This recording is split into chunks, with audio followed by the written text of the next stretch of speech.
la logique de quelqu'un qui est... Vous voulez rester conséquent par rapport à sa ligne. Si vous vous souvenez, sur près de 2 ans, j'ai été l'un des rares responsables au sein du PDS à soulever de façon récurrente le débat sur ce qu'on pourrait appeler la succession du président, la préparation un peu d'une équipe de relève. Et j'ai eu à plusieurs reprises à indiquer que mon souhait était que le président Wade puisse réussir sa sortie autant que le président Senghor l'avait fait. Parce que si vous vous souvenez, je pense que le président Senghor a eu le mérite historique d'avoir gouverné le Sénégal pendant de longues années, d'avoir quitté le pouvoir et d'avoir pu sauver sa majorité. Le président Diouf n'a pas su sauver sa majorité, mais il a su quitter avec panache en acceptant de façon honorable son départ. Et moi, mon souhait était que le président Wade, avec qui j'ai eu un compagnonnage sur plus de 15 années, on a eu à partager de grands moments politiques. J'aurais souhaité qu'au moins le président Wade puisse quitter comme le président Senghor l'avait fait. Qu'il puisse à la fois sauver sa majorité tout en organisant sa sortie de façon ordonnée, en garantissant à sa famille politique la possibilité de poursuivre son œuvre. Et ça n'a pas été le cas? Ça n'a pas été le cas, malheureusement. Alors c'est lorsque donc on a eu à discuter dans les rangs du parti, le cadre ne nous permettait pas souvent de engager le débat sous cette forme. Mais s'il y a quelqu'un qui n'a pas été surpris, c'est bien le président Wade. Parce que honnêtement, je dois avouer je fais partie des cadres du parti à qui il laissait la liberté de lui parler. Voilà. Et à chaque fois, on a toujours échangé en toute franchise, en toute honnêteté, et il ne s'est jamais privé aussi de me dire ses sentiments sur ce que je fais de la façon la plus naturelle qui soit, de la même manière que moi aussi, je me suis laissé donner la liberté de juger parfois la politique du régime et un peu ma vision du pays et de son devenir. Donc lui, manifestement, pendant de très longues années, nous avons eu un compagnonnage, en tout cas commun, mais tout en constatant que sur beaucoup de questions essentielles, nous étions en divergence. Et malheureusement, dans la dernière période, lorsque j'ai senti qu'aucune possibilité de redressement n'était possible et qu'on était en train d'emprunter une voie qui, à mon sens, n'était pas la bonne, pas qu'elle pouvait déboucher sur l'échec, mais qu'elle n'était pas la bonne, j'ai pris mes responsabilités personnelles pour me désengager. Vous n'étiez pas, dites-vous, dans une logique de calcul, mais tout de même, la chute ne vous a pas surpris? Ça m'étonnait au regard de la manière dont le pays évoluait et dont on gérait le régime, y compris à l'intérieur, ça m'étonnait qu'on puisse passer. Ce qui était clair chez moi, c'est qu'un premier tour n'était pas possible. Or, un deuxième tour, c'était aléatoire. Et à l'arrivée, ce qui s'est passé, c'est que, c'est ça. C'est ça. Voilà. Le nouveau régime hérite d'une situation économique et financière grave. On le disait, mais maintenant c'est officiel parce que le gouvernement a communiqué là-dessus.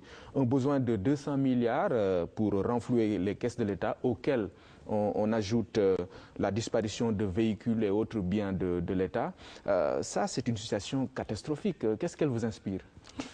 Écoute, moi, je suis tout ça avec sérénité. J'avoue que je suis étonné d'apprendre que, des véhicules, le parc de la présidence a été quasiment vidé.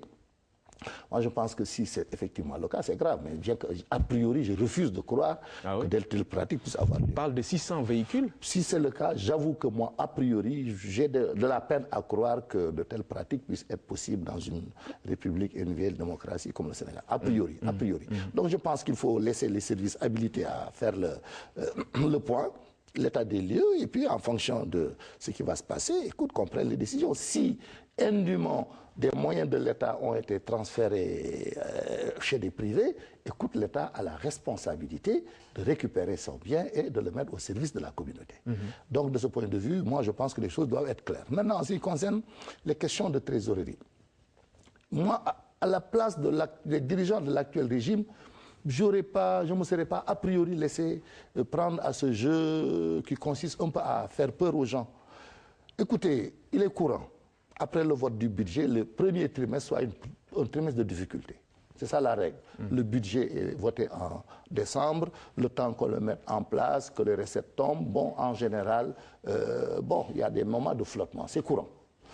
Par contre, ce qui s'est passé, à mon avis, et qui peut justifier qu'on puisse connaître une tension de trésorerie, c'est que nous n'oublions pas que la période préélectorale a été une période particulièrement tendue.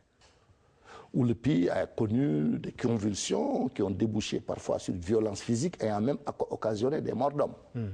Dans un tel contexte, il ne faut pas s'attendre. Dans un pays où l'État reste le principal client du secteur privé, que ça se répercute dans l'activité économique. Par conséquent, que les recettes connaissent une chute et que ça se répercute sur la mise en place du budget. Ça, il faut le comprendre comme possible. L'autre possibilité est qu'il y ait eu des engagements intempestifs dans la période électorale et à partir de là aussi, tel que fonctionnent les structures du ministère de l'économie et des finances, je ne crois pas que les procédures actuelles, avec toutes les contraintes qui pèsent, puissent permettre des types d'engagements intempestifs qui feraient que ce qu'on devrait consommer sur 6 ou 7 mois, qu'on puisse le faire sur 1 mois. Ça me pose a priori au problème. Donc moi, voilà un peu le niveau où je souhaite que le débat soit posé. D'abord qu'on essaie de cerner la question pour connaître l'origine de ces difficultés de trésorerie, qui sont souvent courantes dans les périodes actuelles, mais il faut analyser la question de fond. Pourtant, le président sortant en avait parlé, il avait prévu ces problèmes-là de trésorerie. Mais tout à fait, il l'avait indiqué. C'est sur quelle base? Mais il l'avait associé avec la tension préélectorale. Oui. Parce qu'effectivement, il y a des secteurs qui ont été complètement plombés pendant des mois. Le secteur du tourisme a été complètement plombé. L'image du Sénégal sur la scène internationale était telle que la destination Sénégal n'était plus vendable. Le secteur de la restauration en a énormément souffert et bien d'autres secteurs économiques. Et les difficultés liées à la crise, c'est pourquoi il est fondamental dans un pays en développement que la stabilité des institutions et l'apaisement de notre climat politique et social soient garantis. Parce que c'est la condition d'une bonne marche des affaires. Parce qu'encore une fois, dans un pays où l'État est le principal client du secteur privé, pour peu qu'il y ait perturbation dans la marche du système étatique, ça se répercute sur l'activité économique et par conséquent sur les possibilités de mobilisation des ressources. D'accord, on comprend les explications que vous donnez, mais vous avez souvent entendu cet argument d'un État ou alors de citoyens ou d'observateurs tout court qui parlaient d'un train de vie excessif de l'État à l'époque. Alors, est-ce que ce n'est pas ici cette explication-là qu'il faut mettre sur la table? Bon, c'est possible. Bon, écoute, moi, sur cette question, j'avoue que j'ai peut-être ma vision qui n'est pas tout à fait qui peut ne pas être largement partagée. Et j'assume de ce point de vue mon opinion. Par exemple, moi, sur ce qu'on appelle le train de vie de l'État, je pense que ce qu'il faut faire, c'est poser des actes symboliques. Les actes qu'on pose de ce domaine-là, dans ce domaine-là, ne peuvent avoir qu'une portée symbolique. Oui. Mais ce n'est pas là-bas qu'on va réellement générer des ressources qui permettent de faire face à nos Mais vous reconnaissez quand même que le défunt régime vivait au-dessus de ses moyens, de ses moyens, je vous dis. Parce que, écoute, tu vois, qu'on considère que le gouvernement était pléthorique, je peux le penser. Qu'on envisage de réduire la taille du gouvernement, je peux l'accepter. Mais qu'on en fasse un dogme, ça pose problème. Oui. Parce qu'en vérité, dans la construction de l'architecture d'une équipe gouvernementale, on est obligé de tenir compte de beaucoup de paramètres. On ne peut pas dissocier l'organe de la fonction. À chaque étape de l'évolution d'une société, les dirigeants peuvent se dire, voilà des domaines prioritaires sur lesquels nous devons centrer notre action gouvernementale. Si ces domaines prioritaires identifiés sont d'un nombre de 30, on doit garder 30 ministres. S'il est possible sur 17 domaines de faire une concentration qui permet de faire des économies, il faut le faire. Donc moi, je ne suis pas dans une logique dogmatique qui dit limitons à 10 ou à 20. Je dis qu'il faut se fixer des priorités de développement et organiser l'architecture gouvernementale en fonction des objectifs et distribuer les rôles et les responsabilités en fonction des résultats qu'on veut atteindre.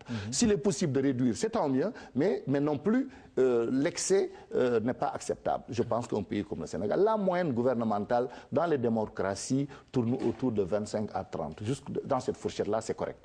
Au-delà, ce n'est pas acceptable, mais en deçà, ça peut poser des problèmes d'opérationnalité et de fonctionnement des équipes gouvernementales. Voilà, moi, ma réflexion sur ces questions. Mais par contre, le débat de fond qu'il faut régler peut-être, c'est ce qu'on pourrait considérer comme le débat sur l'affairisme d'État. Lorsque des hommes et des femmes accèdent au pouvoir et profitent des positions de pouvoir pour organiser leur enrichissement personnel, là, on pose un problème de fond. Ça a été le cas à votre niveau? Je ne fais pas de jugement. Je dis, si c'était le cas, ça, il faut le dénoncer et le combattre. Ce n'est pas acceptable. Ouais. D'accord. En définitive, donc, vous pensez que cette communication autour des tensions de trésorerie peut être défavorable au nouveau régime, vous pensez? Non, écoute, moi, je pense qu'il faut gérer le pays dans la sérénité. Moi, j'avoue que j'ai été particulièrement frappé par le climat de méfiance qui a prévalu et la crise de confiance qui a caractérisé les relations entre les acteurs politiques. Je pense que le défunt régime libéral, là où il a été le plus faible, c'est en matière de gestion du dialogue entre les différents acteurs politiques pour créer les conditions d'une démocratie apaisée. Les producteurs de tensions ont joué un rôle important auprès du président et, à mon avis, ont contribué à polluer l'espace politique et à rendre l'espace social particulièrement tendu.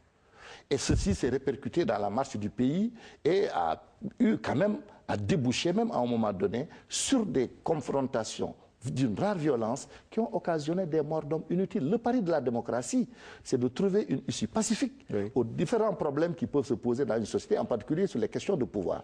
Parce qu'en règle générale, les tensions dans une société, les principaux facteurs de tension, c'est les questions de pouvoir et les questions, l'accès à des ressources. Alors c'est pourquoi, sur ces questions, la démocratie aide à réguler, à régler les différends de façon pacifique. Et là, je ne souhaite pas que l'actuel régime qui vient de s'installer ne tire pas les leçons du précédent pour engager son mandat sous le signe des conflits et des confrontations. Ce qui ne signifie pas pour autant qu'on ne doit pas faire l'état des lieux. Oui, avant d'en venir, il est, pour évacuer carrément cette question liée à la disparition des biens de l'État, il est demandé à ceux qui détiennent ces biens-là encore de les restituer. Bon, jusqu'à votre démission, vous en avez bénéficié. Est-ce que vous êtes concerné par cette mesure ? Mais non, on a bénéficié de rien du tout. Moi, j'étais ministre d'État, j'avais un véhicule. Vous l'avez rendu? Que j'ai rendu le jour même de ma démission. Logement de fonction? Le logement de fonction, je l'ai occupé dans les délais légaux. Oui. Voilà. Et j'ai la particularité d'avoir pris un logement de fonction que je payais par moi-même et que je continue déjà de payer. Voilà. En attendant que l'État normalise. Donc, de ce point de vue, ligne téléphonique aussi? Ah non, la ligne téléphonique a été suspendue, la ligne gouvernementale. Donc, voilà. En général... Vous n'êtes pas concerné? Ah non, je ne suis pas concerné du tout. Et la plupart... Je suis étonné d'ailleurs que beaucoup les membres du gouvernement soient concernés un peu par cette affaire. Parce que, bon, en vérité, le ministre, il a quoi? Il a un logement de fonction, il a un véhicule, on lui donne du carburant, il a un téléphone et peut-être son traitement. C'est tout. Hein. La fonction ministérielle, le ministre, c'est un salarié. C'est un salarié. Moi, je suis salarié tout le temps que j'étais là, c'est tout. Très bien. Alors, un état des lieux va donc impliquer des audits. Les autorités l'ont d'ailleurs annoncé. Présomption d'innocence, c'est vrai. Mais avec le tableau qui est présenté ici, est-ce que vous pensez que le pouvoir précédent peut sortir blanchi de cette situation-là? Mais moi, je pense rien du tout. Je pense qu'il faut faire l'état des lieux. Il faut le faire dans un esprit très serein, dans un esprit positif. Il serait dramatique qu'on fasse l'état des lieux dans le but, à l'esprit de pouvoir toujours trouver des choses à... Non, du tout. Moi, je pense qu'il faut de façon sereine mettre en branle les dispositifs institutionnels qui existent pour exercer le contrôle sur le fonctionnement des services de l'État et à partir des résultats qui en seront issus, faire une analyse lucide et prendre les mesures qu'il faut. C'est tout. S'il n'y a pas lieu de s'inquiéter, on en prend acte. Si par contre on constate des choses qui nécessitent d'être approfondies, on le transfère aux juridictions compétentes pour délibérer. C'est tout. Moi je pense qu'il faut aborder ces questions dans la plus grande sérénité. La priorité, il faut quand même qu'on apprenne à fonctionner de façon plus démocratique à mon avis. La démocratie c'est quoi? Il y a un moment pour la compétition et il y a un moment pour le travail. Ce qui ne signifie pas pour autant que lorsque on hérite d'une situation, on n'en fasse pas l'état des lieux. On fait l'état des lieux, mais la perspective, ça doit être une perspective de mobilisation du peuple pour aller atteindre les objectifs qu'on se fixe. Moi, je pense que c'est dans cet esprit, mais si chaque fois on trouve des raisons d'être constamment en conflit, je dis, nous créons les conditions vraiment de plomber nous-mêmes les possibilités de développement de notre pays. Le plus important, une fois qu'on est au pouvoir, c'est de se mettre au travail. Parce que la politique nous soumet à une double exigence. Un impératif de légitimité, contre du suffrage universel, et un impératif de résultat. Pour être efficace, il faut pacifier. D'accord. Parler des audits me donne l'occasion de vous interpeller sur un phénomène courant dans l'espace politique qu'on appelle la transhumance. Alors pour échapper à ces audits-là, certains hommes politiques sont prêts même à rallier le nouveau pouvoir. Est-ce qu'il n'est pas temps, à votre avis, de mettre un terme à ces genres de pratiques? Alors, si ça devait être le cas que quelqu'un, parce qu'il a été sous audit, qu'il a eu le régime, ce n'est même plus possible. Vous savez, le pays a beaucoup évolué.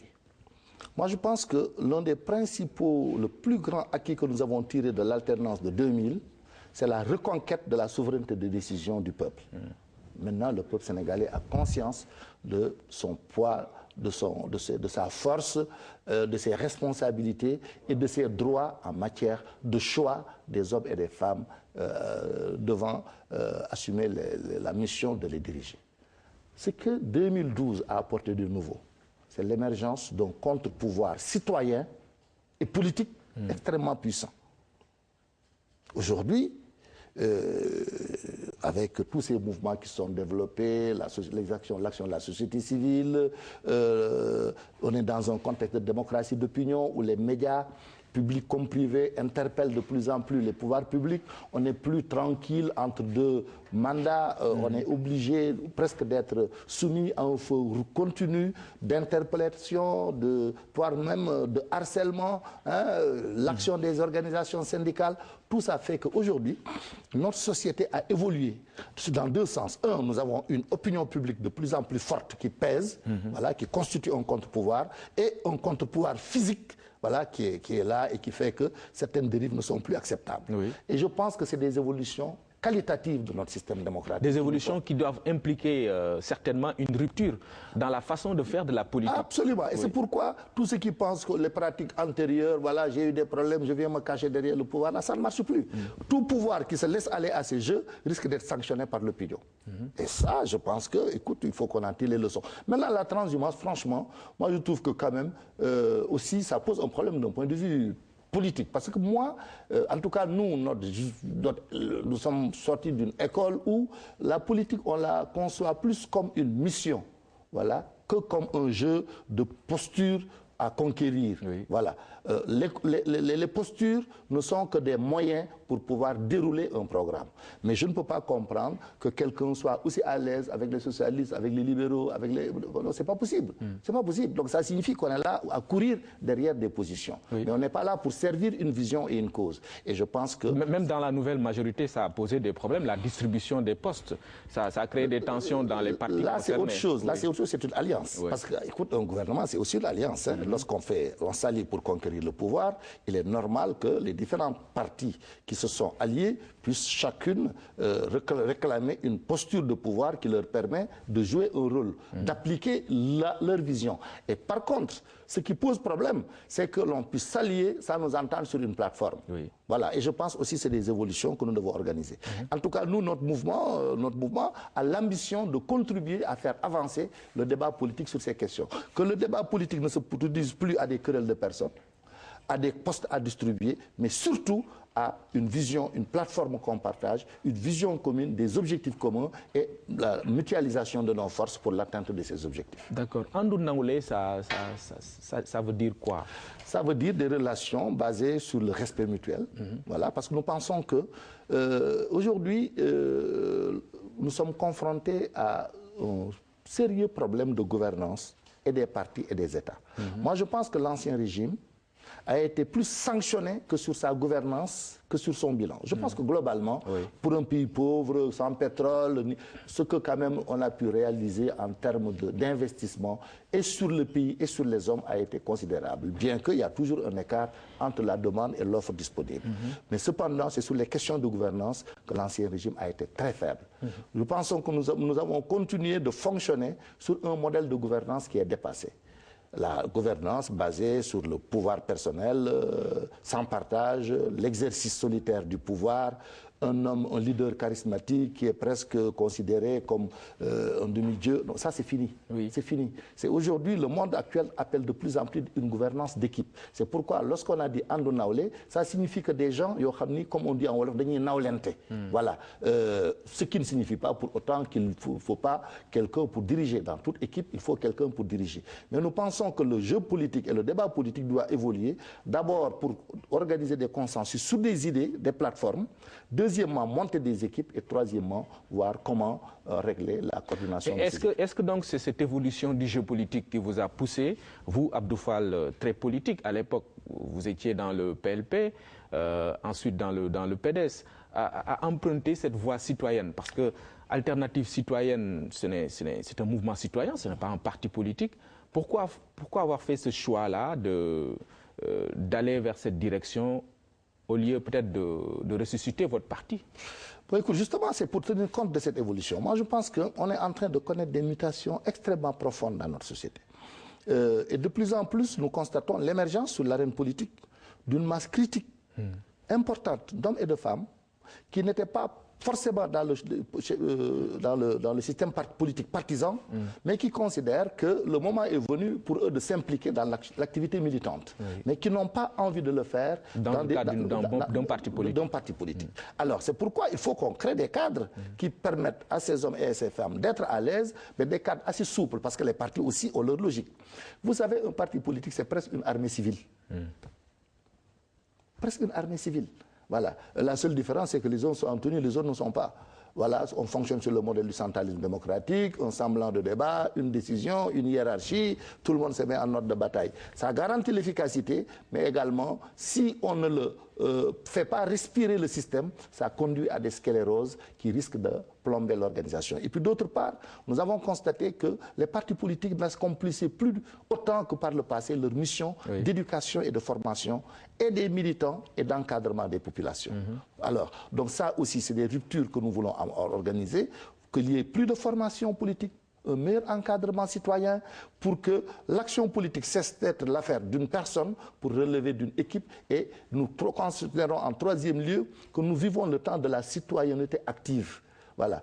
Aujourd'hui, il faut qu'on arrive à organiser des connexions et des convergences entre les décideurs politiques et les citoyens pour qu'ensemble, nous puissions coaliser nos forces et faire face aux problèmes du pays. C'est un peu toutes ces réformes, tout ce que nous voulons introduire, et il faut le pratiquer. Parce que si un parti ne pratique pas la démocratie dans ses rangs, il ne peut pas le pratiquer une fois qu'il est au pouvoir. Les partis doivent être des lieux de formation, comme disait Gramsci, un intellectuel collectif, mais ils doivent également être un espace où on apprend la démocratie. Pour que, et on fait développer une pédagogie de la démocratie pour qu'une fois au pouvoir, les pratiques démocratiques soient ancrées. Mais un parti qui fonctionne sur un modèle rigide, contrôlé par un homme, il fera au pouvoir, il va développer les mêmes pratiques. C'est toutes ces ruptures que nous voulons amorcer. Et nous pensons qu'il nous faut un cadre souple. Nous avons créé un mouvement politique citoyen. Et la dernière chose que je voulais dire à ce niveau, c'est que nous considérons aussi qu'il faut qu'on tienne compte de l'évolution de la société et des mentalités. Jusque-là, c'est les partis qui concourent au suffrage. Aujourd'hui, notre mouvement ne peut pas participer aux élections parce qu'on n'est pas parti politique. On est obligé de nous coaliser avec des partis ou d'être sous la coupe d'un parti pour y aller. Je pense que c'est une évolution que nous devons aussi connaître. Il va falloir que le droit positif de notre pays puisse laisser la latitude à des formations politiques citoyennes de pouvoir compétir dans le jeu électoral s'ils le désirent, surtout pour des élections législatives et locales. Je tiens de vous cette déclaration. Le temps des échappées solitaires est révolu, je referme. Vous êtes donc dans une dynamique de leadership partagé. Absolument. Alors, est-ce que donc les discussions dont on parle entre vous et d'autres responsables libéraux, Pape Diop, Mamadou Seck, etc., ces discussions-là existent en vue des législatives? Oui, écoute, nous, lorsqu'on a créé notre mouvement, on s'est dit au départ, écoute, on est un mouvement naissant, et notre ambition est de fédérer. Parce que vous savez, si on analyse correctement les résultats des dernières élections présidentielles, ce qui s'est passé, les libéraux étaient divisés, ils se sont retrouvés en barrage. Moi, pendant 1 an, j'ai mené le combat au sein du parti, quasiment seul, pour inviter le président Wade à organiser la réunification de la famille libérale. J'étais contre le départ de Macky, j'étais contre le départ de Idrissa, et des Aminata Tall, je pense que tous, on devait créer les conditions pour qu'on se retrouve pour pouvoir. Si les libéraux étaient réunis, ils seraient passés au premier tour. J'en suis convaincu. Mais maintenant, ça suppose qu'on dépasse le modèle de gouvernance qu'on a jusque-là connu. Oui. On aurait pu envisager, laisser la latitude à Macky, à Idrissa ou à d'autres qui le souhaitent, de monter le courant au sein du parti, voilà, qu'on puisse envisager des primaires. Pourquoi pas? Si on s'était pris à temps, tous ces mécanismes-là, on aurait pu les construire et permettre que, écoute, on se sente mettre autour d'un candidat et qu'on puisse le soutenir. Si on l'avait. Alors, les socialistes aussi. Il faut regarder les socialistes. Je suis convaincu que si dans la dynamique de Benno Siggil Sénégal, les socialistes avaient été arrivés à garder leur unité et leur cohésion, ils auraient de fortes chances d'arriver au second tour. Donc, les libéraux divisés se sont retrouvés au second tour. Les socialistes dividés ont raté le second tour au point que ce sont deux libéraux qui se sont retrouvés au second tour, arbitrés par des socialistes. Donc on est dans un jeu très incohérent, tu vois. Alors c'est pourquoi, moi je pense qu'il faut qu'on ait une réflexion de fond. C'est pourquoi on s'est dit, l'heure est au bloc, l'heure est aux convergences, l'heure est à la mutualisation des forces. Quand je disais que les échappées solitaires, cette ère-là est révolue, je savais bien ce que je disais. Regarde Macky. Il est allé en échappée solitaire, il a réussi le coup, il est au pouvoir, mais il est quasiment l'otage d'alliés voilà, qui ne sont pas de sa famille politique. Et c'est pourquoi d'ailleurs ils sont déjà en difficulté. Alors, donc, il a gagné, c'est vrai, mais il a gagné sans sa famille. Et il a gagné avec, objectivement, des concurrents qui étaient même des adversaires. Oui. Voilà. Bon, évidemment, il y a aujourd'hui les assises qui ont fédéré et un peu tout le monde s'est retrouvé autour. Je pense que c'est la seule chose qui les lie aujourd'hui, c'est le résultat des assises nationales. Et c'est pourquoi, d'ailleurs, je pense qu'ils doivent être conséquents par rapport aux différents engagements qui ont été pris, notamment les changements institutionnels sur les questions de gouvernance. Je pense qu'ils auraient dû aller très vite. Moi, à la place de Macky, je vous dis tout de suite, j'aurais envisagé la possibilité de différer les législatives et d'organiser un référendum sur les réformes institutionnelles avant. Parce que je pense que notre système démocratique, il faut qu'on le reconstruise sur des bases nouvelles. Voilà. Je pense qu'il faut rester une démocratie pluraliste, mais une démocratie encadrée avec de grands pôles. Vous pensez que la tenue des élections législatives dans 3 mois n'est pas possible?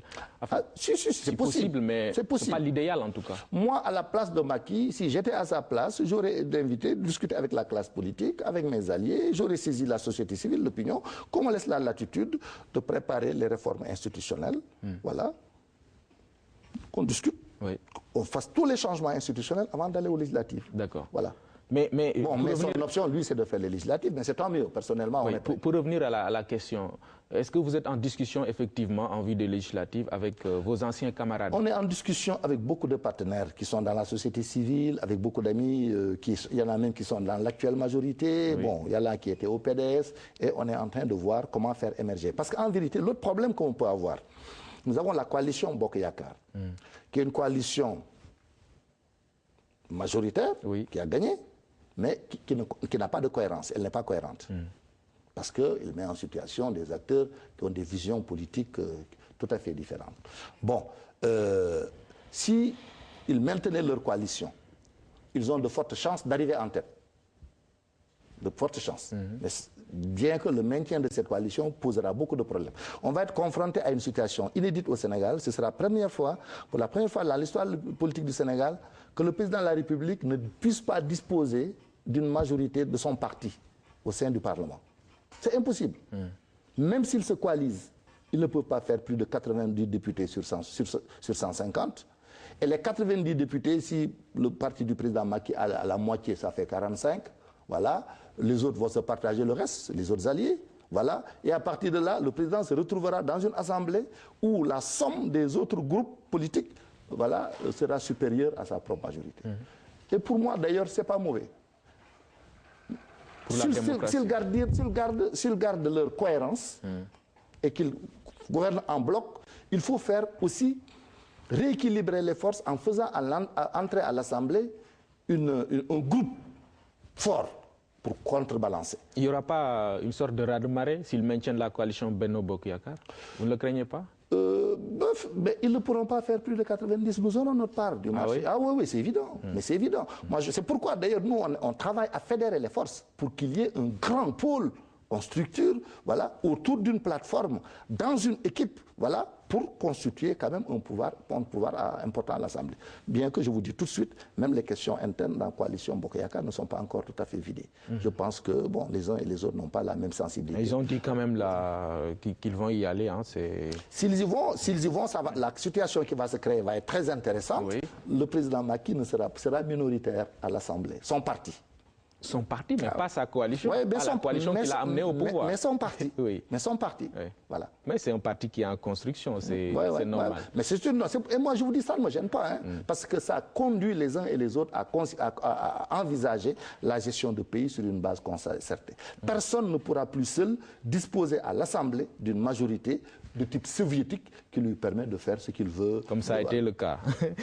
Et là, c'est la responsabilité de l'opposition de l'ECOP qui est engagée. Hein. Moi, je pense que Idrissa et Tanor, en 2012, ont été victimes de leur erreur politique de 2007.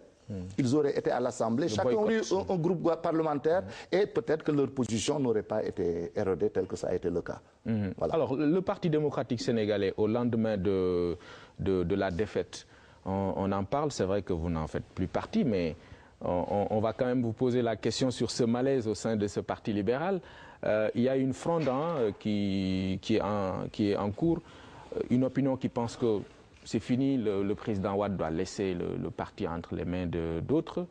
Bon, une autre opinion qui pense qu'il doit organiser les législatives avant de partir. Qu'est-ce que vous en pensez? Bon, je suis très gêné de parler d'un parti auquel je n'appartiens plus. Ouais. Moi, je ne suis pas tout à fait à l'aise dans ce débat. Ce que je note... Oui, mais quand même, vous avez travaillé dans le temps à préparer une équipe de relève, comme vous dites. En tant que tel... Ça n'a pas été fait et voilà le résultat. Ouais. Le président Wade est parti et sa majorité est perdue. C'est dommage. Donc, bon, maintenant, ce qui se passe à l'intérieur du PDS, vraiment, je ne peux pas dire en l'état. Mais moi, ce qui m'intéresse fondamentalement, c'est de dire qu'il faut construire une troisième voie. Voilà. Le PDS est maintenant dans l'opposition. Bon, il se débat dans ses difficultés. Nous avons une nouvelle majorité qui est une coalition, bon, avec ses contradictions internes, mais une coalition.